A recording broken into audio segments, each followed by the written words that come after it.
Prabhu and all the devotees who are present. It's for me a great honor to be in your Sangha, even if virtually. I visited once I visited San Jose when you were in San Jose, quite a number of years ago. Maybe some of you were there. His Grace Vaisheshika Prabhu gave a wonderful class at that time. And His Holiness Amrtera Swami Maharaj was also there sharing the class and discussing. I was very enlivened to see how your community is so keen of studying Srila Prabhupada's books and distributing the books. And I think now some of you are doing this virtually also, distributing through the phone and through the internet. Thank you very much for having me. So Maharaj, would you like to also share your video if you have good bandwidth? Huh? Oh, you are there on the video. Okay, let me go 1 second. Okay, so where is the...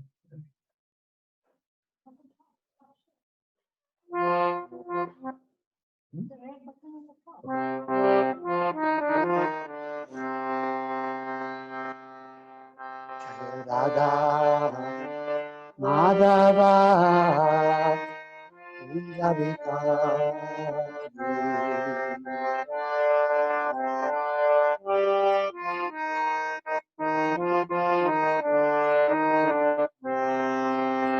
Gopichanna Vallabha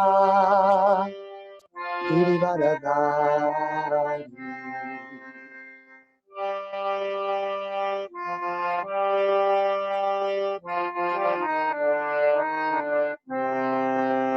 Yashodanandana Rajajanaranja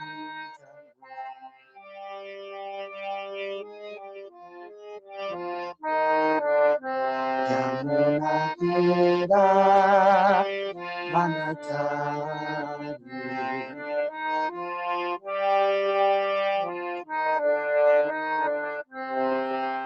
Jayarada Madhava Kunjavikari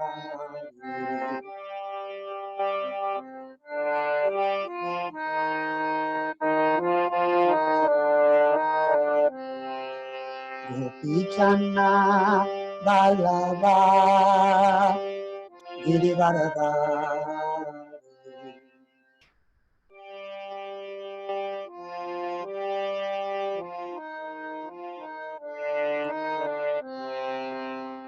Yashodanandana Rajajanaranja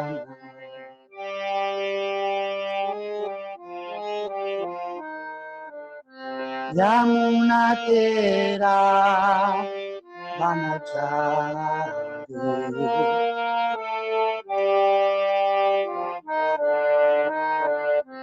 Jayarada Madhava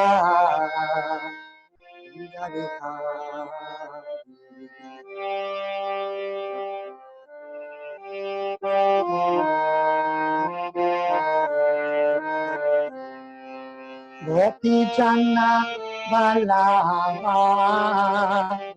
Girivaradari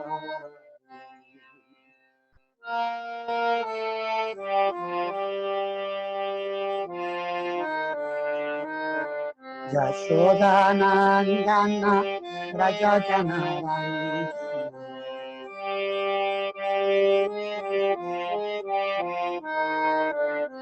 Yamunatira Vanachari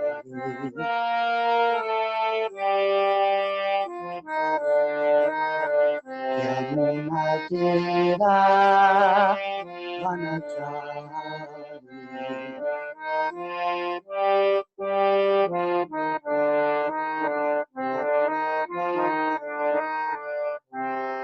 Srila Prabhupada ki jai. Grantaraj Srimad Bhagavatam ki jai. Shri Shri Gauranitai ki jai. Samaveta Bhakta Vrinda ki jai. Nittai Gaur Premanande.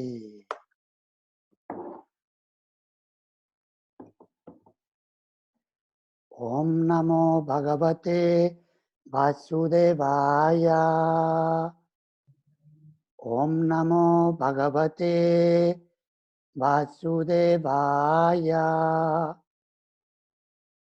Om Namo Bhagavate Vasudevaya.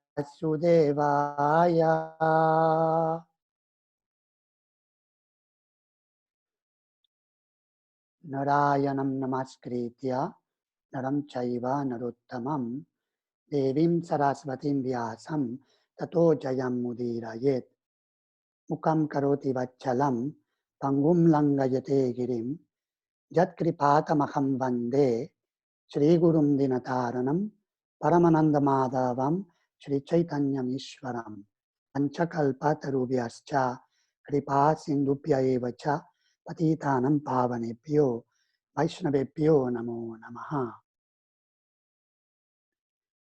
Hare Krishna, again, thank you very much for giving me this opportunity to speak on Srimad Bhagavatam, on the second canto, chapter number 3, which describes the process of pure devotional service.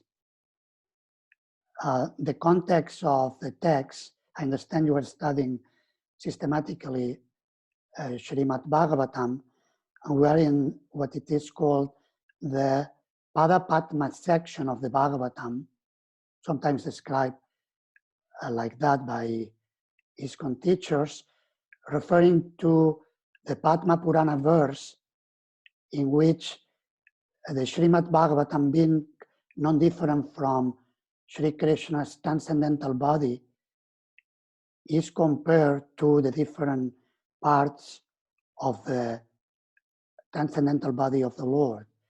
So the first and second canto are Krishna's lotus feet. Third and fourth canto, if I remember correctly, are the thighs of the Lord. Then fifth canto, the waist. Sixth canto, the chest. 7 and 8, the arms. 9th, the neck of the Lord. 10th canto, the Lord's smiling face. 11th canto, the Lord's forehead. And 12th canto, the crown of the Lord. So in this way, the Bhagavatam is described in a very personal way. The Srimad Bhagavatam is also comparing the first canto in the Krishnesvadamo Pagate verse. Is compared to as brilliant as the sun, which is destroying the Kali Yuga darkness. And now we are in the third chapter of the second canto. This is just after Sri Shukadeva Goswami started to answer the questions, particularly the seed question of the Bhagavatam, asked by Parikshit Maharaj on the duty of the human being who is about to die. And perhaps this topic, of course, we wish everyone good health and long life, especially to everyone, but especially to devotees who are using their valuable time in the service of the Lord. Long life so that the Krishna consciousness movement can be spread all over the world. And in these days of, we can say from the social point of view, extraordinary days, I think most of the people who are on the planet at the moment are saying they never saw something like we are experiencing now. That the world has practically stopped in many ways. Of course, many things are going on, but in many ways, the world has stopped as we knew it. And this creates some questions about what's coming next. Everything is going to go back to more or less normal, or more extreme situations may come. And this gives us an opportunity to take more shelter of the Lord and to focus our consciousness as you are doing in hearing and chanting about the Lord and remembering Him. So Sri Shukadeva Goswami answered the question in chapter 1 first by describing what the human being should not do, and that's to waste human energy in hearing too much mundane topics. Shrotavyadini Rajendra Narinam Santi Sahasrasa Apashyatam Atma Tatmam Griheshu Grihamedinam. And wasting time in only immaterial development and not cultivating the transcendental service of the Lord. And Sri Shukadeva Goswami described the material shelters as fallible soldiers. Dehapatya kalatadeshu atmasaindeshu satswapi teshampramatoni danam pashyanam apina pashyati. So that's one important verse stating that whatever material shelter we take is a fallible soldier, because everything that is material is bound to be destroyed in due course of time. And therefore, elsewhere, the Bhagavatam describes it as durashraya bahirarthamanina. It's a bad shelter, not the proper shelter. Only the Lord, as you will study later on at the end of the second canto, is the true shelter, is the ashraya. He is the ashraya, the shelter of the shelter. Whoever, whatever can give us shelter, this is actually given by the Supreme Merciful Lord to give us solace in this material world of suffering. So, and then Shukadeva Goswami has also described that the highest perfection we can attain in human life is Ante Narayana Smriti, to remember the Lord at the time of death. And then he also described how the chanting of the holy name of the Lord is the fearless process for everyone, for materialistic people, for jnanis, for people for searching the truth, and for yogis, for people who are cultivating self-discipline to attain the truth, and also those people who follow the prescribed varna ashrama duties, who fulfill their duties in this world with the aim of pleasing the Lord. Etan nirvidyamananam ichchatam akuto vayam yoginam naripanirnitam harirnama nukirtanam. Only the chanting of the holy name of the Lord is a fearless process, and therefore the Bhagavatam is given for the people of the age of Kali. Then in the first chapter, Sri Shukadeva Goswami described the process of what it is called the first step in God realization, and that is to learn to see the Lord in this world. And perhaps nowadays, so they are telling us, or they're showing us through some videos, how during this lockdown period, we see how nature seems to be flourishing. Of course, I don't know if what we receive in the news in Spain is the same you are getting in America. I guess many things are, but maybe some things, maybe the American flavor in the news is different from the Spanish flavor and the way of communicating what's going on in the world. But you may have seen that many places the river seems cleaner and nature and the sky and the, other species are even going into the cities, like taking their space that was taken by the humans and so on. Some of these phenomena is being shown to us through the media. The point of the first chapter of the second canto is that through seeing the connection of the universe, as Sri Ramanujacharya will say, as the body of God, the material universe. So we can start to see God as a personal entity with whom we can have a personal relationship.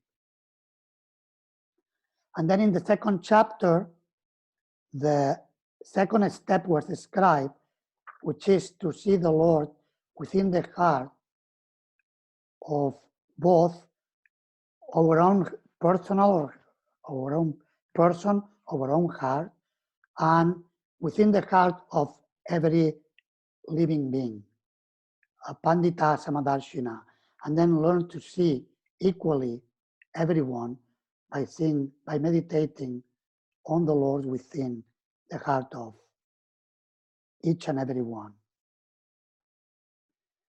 So that was chapter 2 in a nutshell, and then was concluding with learning to see the Lord through intelligence, or to see the Lord as the giver of intelligence in the Bhagavan Sarva Bhuteshu verse, a very important verse, which was saying, the personality of Godhead, Lord Shri Krishna, is in every living being, along with the individual soul. And this fact is perceived and hypothesized in our acts of seeing and taking help from intelligence. And Srila Prabhupada, in his wonderful purport,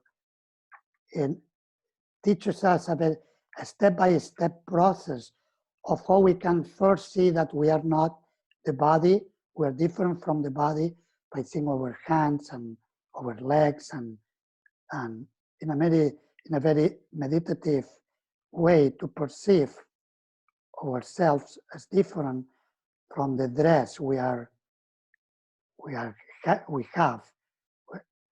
So, and then we can meditate in the Lord within the heart and see the Lord as the giver of intelligence. And finally, Shukadeva Goswami concludes by emphasizing the importance of drinking the nectar of Harikatha, the topics of the Lord, through the process of hearing. And this brings us to chapter 3. And this is a brief, I think you can see it on the screen. General content of the chapter, divided into 3 sections. It is 25 verses. First section, Sri Shukadeva Goswami describes how the worship of the Lord, who is the Parama Purusha, the Supreme Person, he's not just within the heart of everyone, but he's a person, a beautiful, transcendental personality who is calling us for having a personal exchange with him. And how the worship of the Lord in very focused bhakti yoga is a superior process and guarantees success to each and every person, whether the person is full of material desires, or the person is trying to get rid of material desires, or the person is already free from material desires by the mercy of the Lord. Bhakti yoga is the process for everyone. Then in the middle section, Sri Sutta Goswami, we go to, as you know, in the Bhagavatam there are different dialogues going on. Shukadeva Goswami is speaking as the original speaker, speaking the Bhagavatam to Parikshit Maharaj, who is preparing himself for leaving this world. And then Sutta Goswami is speaking to the sages of Naimisaranya what he heard from Shukadeva Goswami and Maharaj Parikshit. So Sutta Goswami starts glorifying in the middle of the chapter how these two great souls are so qualified, and he glorifies the importance of Krishna Katha and how to use our time in Krishna Katha gives us eternal life, whereas other topics are diminishing the results of our pious activities, and it's actually wasting our valuable human energy. And then the chapter goes back to the discussion between Shukadeva Goswami and Maharaj Parikshit, and the description is given that life without genuine devotional service is a big loss. And there are many verses that we will read and discuss that this gives different metaphors describing how life without devotional service is a great waste. And not only that, but even if we perform devotional service without quality, if we chant the holy name of the Lord without proper attention, that is, without offenses, without committing offenses, then we are actually not transforming our heart, and our heart becomes steel frame, and like metal or like stone. So this is, in a nutshell, this is what we read in this chapter of the Bhagavatam.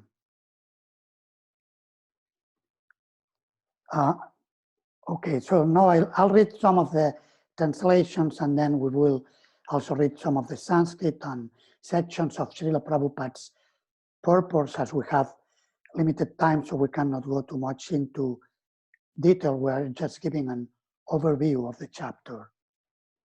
I hope that's relevant to your study of the Bhagavatam. I understand at your own home you will read chapter, verse by verse and purport by purport carefully and attentively.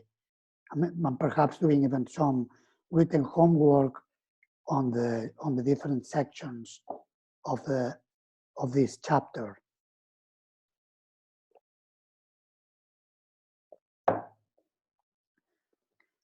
So the first verse states, Sri Shukadeva Goswami said, Maharaj Parikshit, as you have inquired from me as to the duty of the intelligent man who is on the threshold of death, so I have answered you. And then in the purport, Srila Prabhupada underlines the word Manishinam, referring to Parikshit Maharaj as the role model of Manishinam. That's a thoughtful person or an enlightened person. And it refers to the person who understands the duty of human life. Human life is not to be wasted in material pursuits, but is meant to be used for self-realization. And that's true for everyone. That's not just for the monastic orders, for brahmacharis, vanaprasthas, or sannyasis, but that's actually for everyone, for every human being, for the majority of humanity who are grihastas. As many of the personalities we see in the Bhagavatam. They were grihastas and very accomplished also materially, like Prahlad Maharaj, Dhruva Maharaj, Ambarish Maharaj, Maharaj Yudhishthira. So many of the listeners in the Bhagavatam are grihastas and very accomplished people in this world, but they are using their life in pure devotional service to the Lord. And then Shukadeva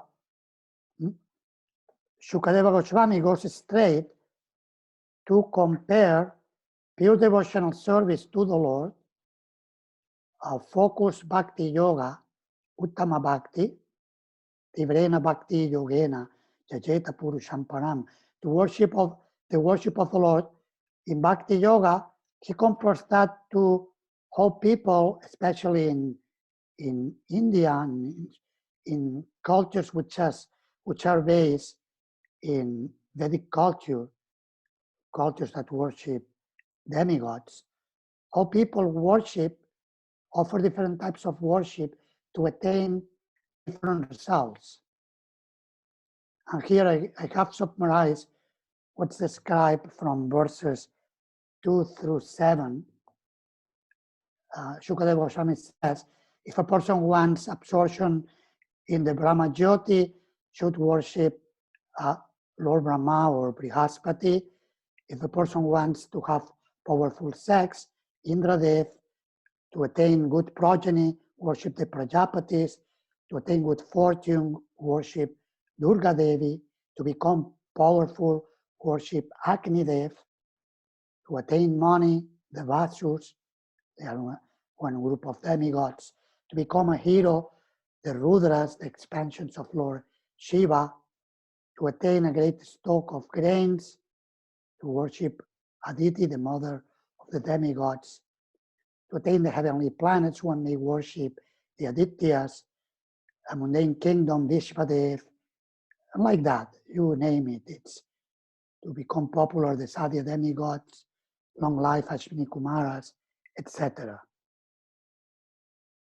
It's interesting that for some of them, the Supreme Lord is the personality to be worshipped, like tangible fame at the end of the list. You may see one should worship the Supreme Lord, because as Sri Ramananda Roy answering the questions posed by Sri Chaitanya Mahaprabhu in their intimate conversation when the Lord visited South India, said that to attain real fame, only the devotee of the Lord attains eternal fame.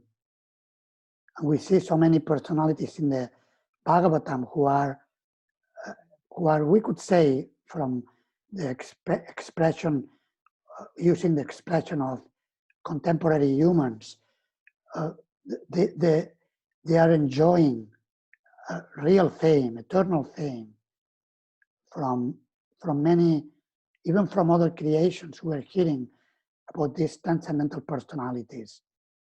But where are the great material rulers of the world? We don't know many of the materialistic rulers from the past, because time destroyed their fame. But the fame of the devotees of the Lord remained over the creations of Lord Brahma. And the list continues like that. So you can quickly go through the list. So, okay, and then we go to a point after describing up to text number 10 to number 9. And then in text number 10, we find this important verse explaining the importance of bhakti yoga for everyone. Akama sarva kamo va moksha kama udaradi tivrena bhakti yogena jajeta purusham param. A person who has broader intelligence, whether he be full of all material desire without any material desire or desiring liberation, must by all means worship the Supreme Whole, the personality of Godhead. And I'll read part of the purport of Srila Prabhupada. The Supreme Personality of Godhead, Lord Shri Krishna, is described in the Bhagavad Gita as Purushottama, or the Supreme Personality. It is He only who can award liberation to the impersonalist by absorbing such aspirants in the Brahma Jyoti, the bodily rays of the Lord. The Brahma Jyoti is not separate from the Lord, as the glowing sun ray is not independent of the sun disk. Therefore, one who desires to merge into the Supreme Impersonal Brahma Jyoti must also worship the Lord by Bhakti Yoga, as recommended here in the Srimad Bhagavatam. Bhakti Yoga is especially stressed here as the means of all perfection.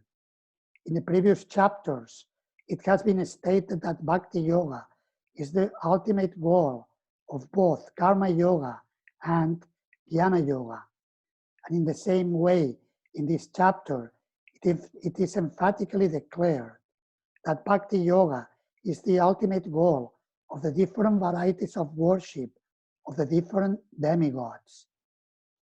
Bhakti Yoga, thus being the supreme means of self-realization, is recommended here. Everyone must therefore seriously take up the methods of Bhakti Yoga, even though one aspires for material enjoyment or liberation from material bondage. So the description then is given of what means akama, in akama, moksha kama, and sarva kama. Akama refers to the devotee of the Lord, or the person who has no material desire.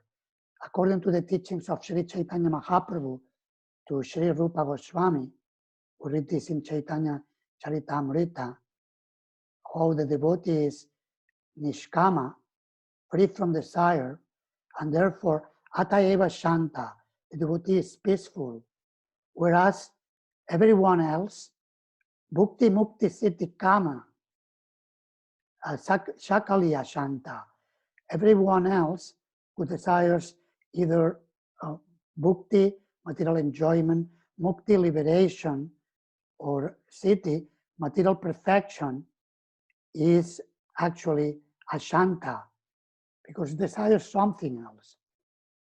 Unlike now, if we keep other desires, we may feel fearful about the present situation in the world, whether it may be affecting the financial situation, the geopolitical situation of the world, or the health condition, and so on.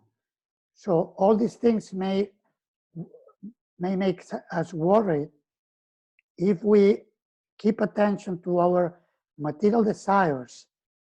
Naturally, fear will become manifest. Whereas if we take full shelter of the Lord, then even if the natural fear, it's naturally to be concerned, especially if you have a family, it's naturally you are concerned about your family, your spouse, your children. So you want that they are safe, they are, like everyone is wishing well to everyone else. Please keep safe and be safe at home and so on. So that's there. Only when we take shelter of the Lord, we may become free from fear, because we understand, or we realize that the Lord is taking care of us, as He promises in so many sections of Bhagavad Gita and Srimad Bhagavatam. Kaunteya pratijanihi name bhakta pranashyati. Declare that my devotee is always protected. My devotee never perishes. So, and then at the end of the purport, Srila Prabhupada writes, Udaradi means one who has broader outlook. People with desires for material enjoyment worship small demigods, and such intelligence is condemned in the Bhagavad Gita 7.20 as Rita Jnana, the intelligence of one who has lost his senses. One cannot obtain any result from demigods without getting sanction from the Lord. Therefore, a person with a broader outlook can see that the ultimate authority is the Lord, even for material benefits. Under the circumstances, one with a broader outlook, even with a desire for material enjoyment or for liberation, should take to the worship of the Lord directly. And everyone, whether an Akama or Sakama or Mokshakama, should worship the Lord with great expedience. This implies that Bhakti Yoga may be perfectly administered without any mixture of karma and jnana. So we could say this verse is in one way, especially the last section, but practically the whole verse, it's synonymous to the Paribhasa Sutra verse or the seed verse or thesis statement of Bhakti Rasamrita Sindhu of Srila Rupa Goswami. Anjabilashita shunyam jana karmadya navritam anukulyena krishnanu chilanam bhakti uttama. Uttama bhakti implies to become free from other motivations in performing devotional service, other motives, and offer a service, a favorable service, which is not covered by karma, dhyana, or yoga, any other search for perfection. As the unmixed sun ray is very forceful and is therefore called tivra, similarly a mixed bhakti yoga of hearing and chanting, etc., may be performed by one and all, regardless of inner motive. So the point is that the process of bhakti yoga, following the guide of a realized spiritual master, is so powerful that if we hear, chant, and remember in the parampara system, this will quickly wash away whatever impurities are there, whatever desires, whatever fear, whatever other motivations are there, will be quickly washed away by this powerful process of bhakti yoga. And on top of that, whatever other needs we have while we are in this world will be provided by the Lord, as he promises in Bhagavad Gita in chapter 9. Ananyas chintayanto mam jajana parupasate tesham nityabhijuktanam yogakshemam bahamiham. Krishna says, I will personally bring whatever my devotees need. Then we, in the next section, second section, glorification of Krishna Katha is emphasized by Sutta Goswami, describing the characters of Shukadeva Goswami and Maharaj Parikshit. The son of Vyasadeva, Srila Shukadeva Goswami, was a highly learned sage. This is Shaunaka speaking, actually, and was able to describe things in a poetic manner. What did Maharaj Parikshit again inquire from him after hearing all that he had said? O learned Sutta Goswami, please continue to explain such topics to us because we are all eager to hear. Besides that, topics which result in a discussion of the Lord Hari should certainly be discussed in the assembly of devotees. Maharaj Parikshit, the grandson of the Pandavas, was from his very childhood a great devotee of the Lord. Even while playing with dolls, he used to worship Lord Krishna by imitating the worship of the family deity. Some of your children may be doing that, maybe great souls following in the footsteps of Maharaj Parikshit by your good guidance. Shukadeva Goswami, the son of Vyasadeva, was also full in transcendental knowledge and was a great devotee of Lord Krishna, son of Vasudeva. So there must have been discussion of Lord Krishna, who is glorified by great philosophers and in the company of great devotees.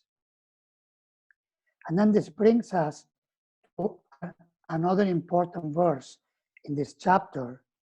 In the Bhakti by Baba course, generally this verse is the previous verse we heard about, Akama Sarva Kamova, and this one are requested to students to memorize in Sanskrit and English translation. Ayur Harati Vai Pumsam Udyanastam Chayana Sau Tasyarte Dakshano Nita Utamashloka Vartaya. Both by rising and by setting, the sun decreases the duration of life of everyone except one who utilizes time by discussing topics of the all-good personality of Godhead. In the purport, Srila Prabhupada gives it's a long purport. The second paragraph gives a very relevant comparison to money, which is very prevalent in contemporary culture, and how different, when we give charity, we get return what we have given according to the qualification of the person who we have chosen to give the charity. And it multiplies when the charity is given to a Mahabhagavat, like His Divine Grace Srila Prabhupada, then it becomes unlimitedly expanded. And this is actually used not just to encourage people to give money. Of course, that may be there, that devotees may feel encouraged to give donations for the mission of Srila Prabhupada or to other Vaishnavas. That may be there, but the main point of this comparison is that we should invest our valuable time, which is more valuable than money. We cannot buy time by money.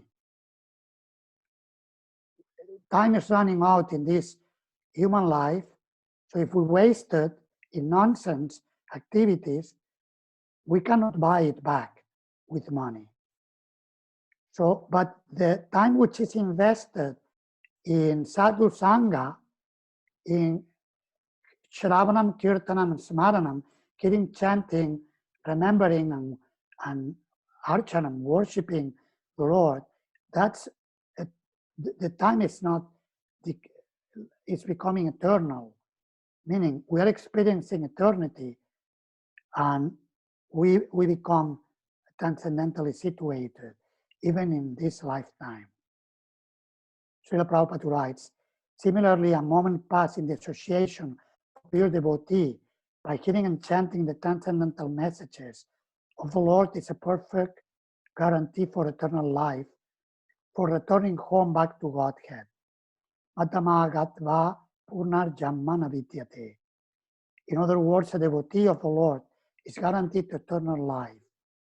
A devotee's old age or disease in the present life is but an impetus to such guaranteed eternal life. And we don't have the time to cover in detail the next section, but we can go some metaphors. You can read on your own study time. Some of the metaphors very, very powerful, very strong, given by Shukadeva Goswami, and then coming to this concluding verse, that the heart emphasizing quality in performing bhakti yoga, especially the chanting of the holy name of the Lord, that the heart is still framed of a person that once chanting the holy name of the Lord with concentration does not change when ecstasy takes place, tears fill the eyes, and the horses stand on end. And Srila Prabhupada refers to Vishwanatha Chakravarti Thakur in the purport, saying that actually it is not just an external transformation that should take place while chanting, but there should be actually a change of heart, a change of attitude in life. Thank you very much for your patient listening to the lecture. I know we can open the discussion. I will. Yes, Maharaj.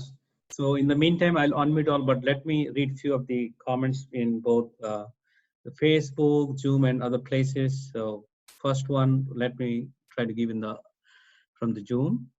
Ashim Paul, so I am unmuting all also, but let me read this one. You guys can also ask directly. I've heard in other Bhagavatam class that even if your bhakti is not genuine, Krishna still reciprocates and you get the benefit. Is that correct? Or does the bhakti have to be 100% genuine to get the benefit? What it comes to heart is actually both.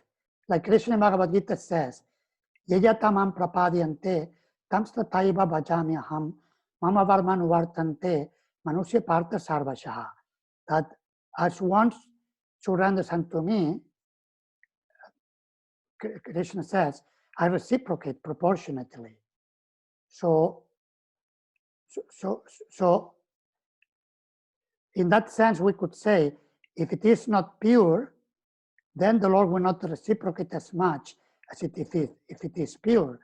But then because the Lord's viewpoint is much more generous than our viewpoint when we are in this present condition in this world, He is completely merciful, so He always will give much more than we offer Him. And therefore, He will purify, like we find in the 10th canto of Srimad Bhagavatam, the narrative of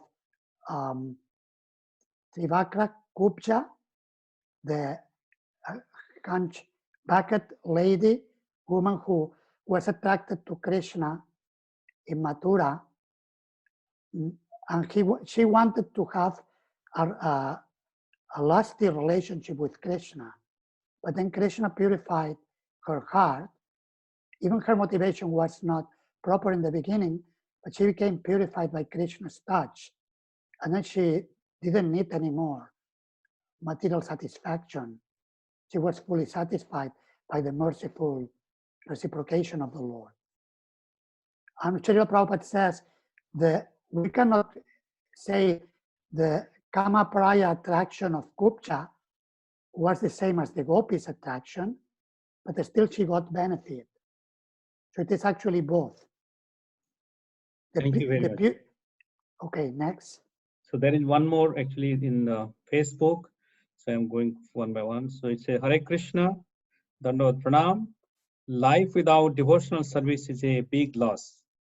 But many people are not aware of devotional service. They might have performed it nicely if they know about it.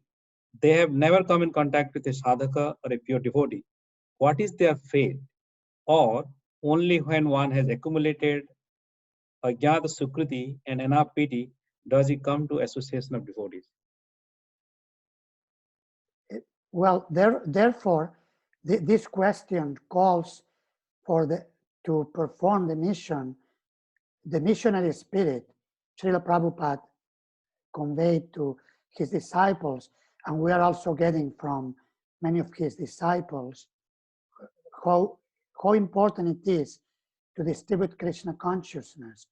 Because actually, as we learn also in Madhurya Kadambini by Srila Vishwanath Chakravarti Thakur, that the Lord has given the power of attorney to his devotees, not just to the Uttamadhikaris, but also to the Madhyamadhikaris to spread Krishna consciousness. So the more we preach, the more opportunity we give to people, and we don't allow that the fate of those people is doomed.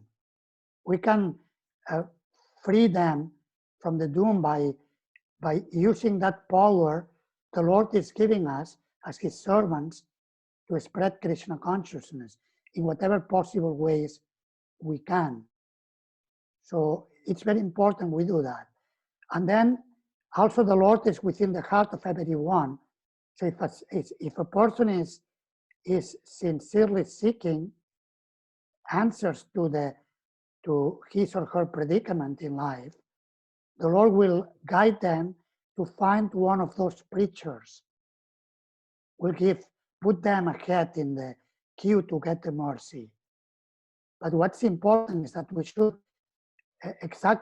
think of their fate, and we should hurry up and do something, distribute books, distribute the holy name to them, somehow or other. Jenatena prakarena mane Krishna niveshayet. Let them know about Krishna. Let them think about Krishna. Thank you, Maharaj. So I'd like to, I have one or two, but let me ask. I unmuted all. If anybody has to directly ask questions, please unmute yourself and ask Maharaj directly. Don't be shy. So, okay.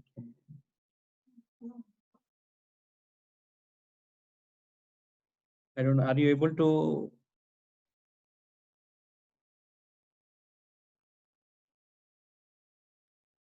See, okay. So let me, in the meantime, why Krishna take lots of time to reciprocate to his devotees? Why does Krishna takes lots of time?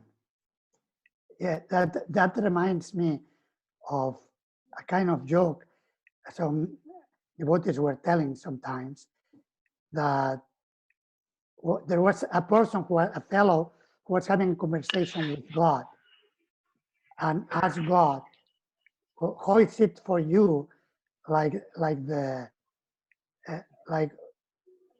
1 billion euro, I mean $1 billion in America, $1 billion, what's for you? What's that for you? And he said, for me, that's like if you're giving me $1. And then ask him, and like the time of many lifetimes or one creation of Lord Brahma, what's that for you, Lord? And the Lord said, that for me it's nothing. It's like a moment. It's so then the devotee, I mean the person who approached God, asked, so can you give me please 1 billion euro? As it is nothing for you, please give me 1 billion euro. And then the Lord replied, wait one moment. So like that. So sometimes Krishna may take his time, that for us it seems very, very long, but actually he comes very quickly.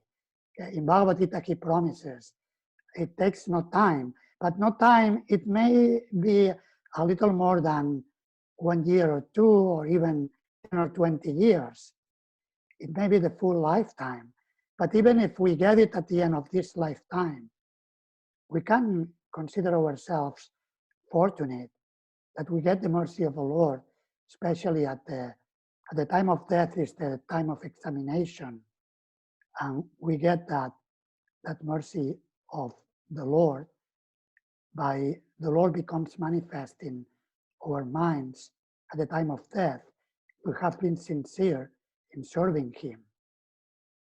Like the Lord told through Ramanujacharya's guru, told Ramanuja when he was younger as a disciple, he asked his guru Kanchipurnam that what happens if the devotee doesn't remember the Lord at the time of death? And the Lord replied, the deity of Varadaraj replied to his devotee Kanchipurna, who then communicated to his disciple, Ramanujacharya, said, tell my devotee that if my devotee doesn't remember me at the time of death, tell him that I will remember my devotee. So like that, the Lord, it may take a little time, but the how the Lord sees time may be different on how we see it in our condition mind frame. Thank you, Maharaj. So now I have all unmuted. So if anybody wants to say Hare Krishna to Maharaj or ask, this is the last question. So, or if you just wanted to say Hare Krishna, so please unmute yourself. Hare Krishna. This is Venu Gita Dasi. Hare Krishna. Thank you very much for a very wonderful and so simple and really very easy to understand whatever is written in that third chapter of Srimad Bhagavatam. It was very easy and I could relate to a lot of things. And especially the last answer that you gave just now, where it said, why Krishna takes such a long time? That was very, very good and very nice and profound. Very nice to understand. Thank you very much, Guru.